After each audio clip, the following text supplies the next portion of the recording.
আলাইকুম। আজকে আমি অন্যভাবে এই যে গরুর গোশ রান্না করব ভিউয়ার্স। এটা কিন্তু কুরবানির গোশ না ভিউয়ার্স, আপনারা যদি মনে করে থাকেন যে এটা কুরবানির গোশ, না, এটা হলো শুদ্ধ গোশ। আজ আমি রান্না করব গরুর গোশ নতুনভাবে, একটু অন্যরকম। তার জন্য মশলা, এই যে আমি সব বাটা মশলা নিয়েছি। এখানে আমার রসুন বাটা আছে, ধইনে, জিরে, আদা বাটা, শুকনো ঝাল বাটা, পেঁয়াজটা আমি কাটা দিব। আর তার জন্য এই যে গরম মশলাটা আমি এইভাবে দিব।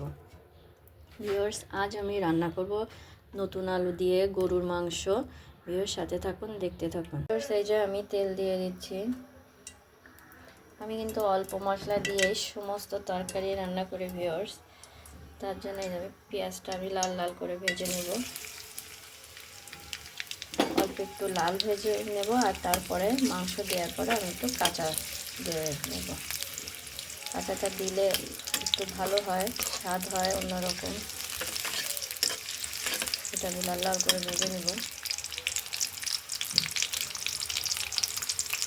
এবার আমি এই মশলাগুলো দিয়ে দিলাম। এখানে আমি শুকনো ঝাল আর গরম মশলা, তেজপাতা দিয়ে একটু লাল লাল করে ভাজবো পেঁয়াজটা। আমি মাংসটা দিয়ে দেব।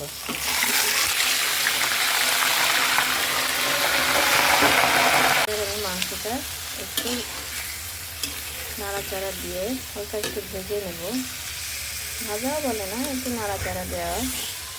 তারপরে আমি একটু মশলা দেবো একটু পরে। দেখুন, এই যে আমি একটু হালকা করে ভেজে নিয়েছি। এখন আমি এই মশলাগুলো দিয়ে দিব। এই যে আমি ঢেলে দিচ্ছি।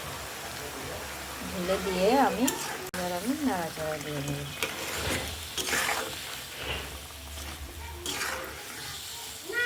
তার সাথে এই যে আমি একটু সয়া সস দিয়ে দিচ্ছি একটু সিরকা, ভিনেগার দিয়ে আজকে একটু অন্যভাবে গরুর গোশ রান্না করছি ভিউয়ার্স। আপনারা এরকম করে রান্না করে খেয়ে দেখবেন ভিউয়ার্স। এই যে রসুন হয়ে গেছে, এখন আমি আলুটা দিয়ে দিচ্ছি। নতুন আলু দিয়ে দিলাম।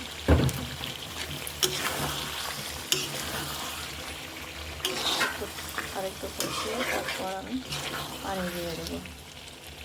নতুন আলু দিয়ে গরুর মাংস রান্না। এই যে আমি পানি ঢেলে দিলাম, ঝোলের পানি দিয়ে দিলাম। এই দেখুন, নাড়াচাড়া দিয়ে আমি রেখে দিব।